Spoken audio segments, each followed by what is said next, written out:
Om Sairam. Welcome back to our channel Pavitra talks. మన వారాహి అమ్మకి నమస్కారం చేసుకుంటూ ఈ వీడియో స్టార్ట్ చేస్తున్నానండి.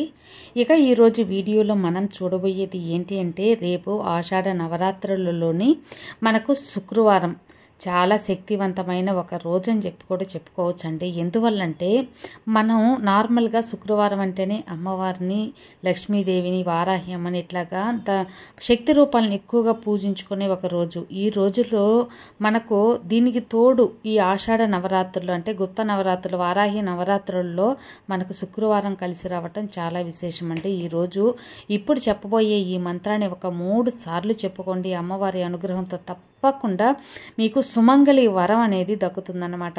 రేపటి రోజున ఒక 3 సార్లు చెప్పుకోవటం అంత కష్టమేం కాదండి. ఈ మంత్రాన్ని 3 సార్లు చెప్పుకొని మీరు ఇప్పుడు చెప్పబోయే విధంగా చెప్పుకున్నట్లయితే తప్పకుండా సుమంగళి వరం అనేది దక్కుతుంది. ముఖ్యంగా మహిళలకి.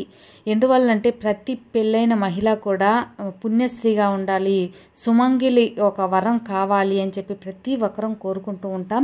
ఈ సుమంగళి వరం కోసం ఇప్పుడు చెప్పబోయే ఈ మంత్రాన్ని రేపటి రోజున ఈ ఆషాఢ నవరాత్రులు, గుప్త నవరాత్రులు అంటే వారాహి నవరాత్రులు, మనకు శక్తివంతమైన ఈ వారాహి నవరాత్రుల్లో వచ్చే శుక్రవారం రోజున 3 సార్లు అనేది చెప్పుకొని చూడండి ఫ్రెండ్స్. తప్పకుండా సుమంగళి వరం అనేది అమ్మవారి కటాక్షం పరిపూర్ణంగా దొరుకుతుంది. ఇక ఈ మంత్రం చెప్పేందుకు మీరు శుద్ధబద్ధంగా ఉన్నప్పుడే చెప్పుకోవాలి. చక్కగా స్నానం చేసి పూజ రూమ్లో అమ్మవారి ముందు మీరు చెప్పుకోండి. ఎలా చెప్పుకుంటారు అంటే కూర్చొనైనా చెప్పుకోండి, నిల్చుకొనైనా మీకు మీ పూజ గదిని బట్టి కూర్చొనైనా చెప్పుకోవచ్చు, లేకపోతే నిల్చుకొనైనా చెప్పుకోవచ్చు. ఎందువల్లంటే 3 సార్లు చెప్పుకుంటే సరిపోతుంది. దీనికి మొట్టమొదటిగా ఒక పసుపు కొమ్ము అనేది ఒకే ఒక పసుపు కొమ్ము అనేది తీసుకోండి. ఈ పసుపు కొమ్ము అంటే మనకు మంగళ స్వరూపం.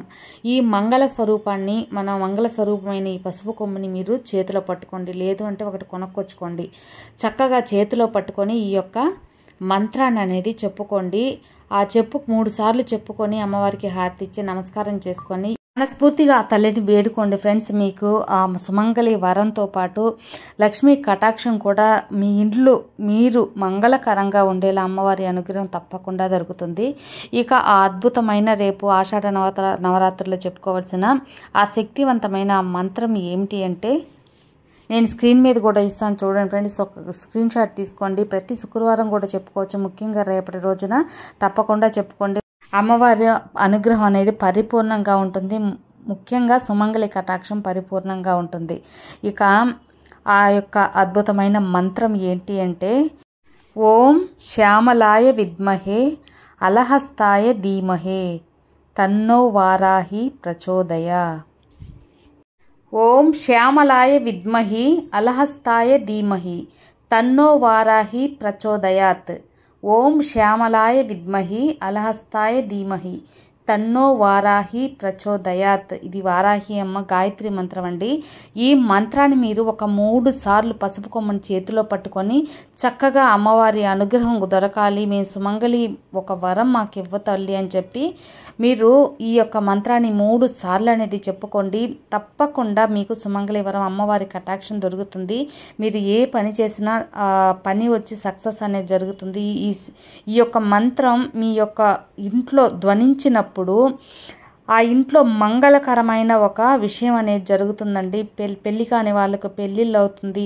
మీ పిల్లల కోసం పెళ్ళిళ్ళ కోసం కోరుకుంటే ఆ పిల్లలకి పెళ్ళిళ్ళు అవుతుంది. అంతేకాకుండా ఏదైనా శుభకార్యాలు జరగాలి అని కోరుకున్నప్పుడు శుభకార్యాలు మీ ఇంట్లో శుభం అనేది కూడా జరుగుతుందన్నమాట. తప్పకుండా రేపటి రోజున ఎవరో వదులుకోకుండా ఈ మంత్రాన్ని పట్టించుకోండి. ఆ పసుపు కొమ్మని చేతిలో పట్టుకున్నారు కదా, మీరు ఆ పసుపు కొమ్మని మీరు చక్కగా సాదేసి మొహానికి, తాళిబొట్టుకి అలా కూడా పూసుకోవచ్చు అన్నమాట. అంటే అది ఫ్రెండ్స్, ఈ యొక్క చిన్న మంత్రాన్ని మీరు ఒకే 3 సార్లు రేపటి రోజున పఠించి అమ్మవారి అనుగ్రహం పరిపూర్ణంగా పొందాలని మనస్ఫూర్తిగా కోరుకుంటూ సర్వే జన సుఖినో భవంతు. జై సాయిరామ్, జై వారాహి మాత.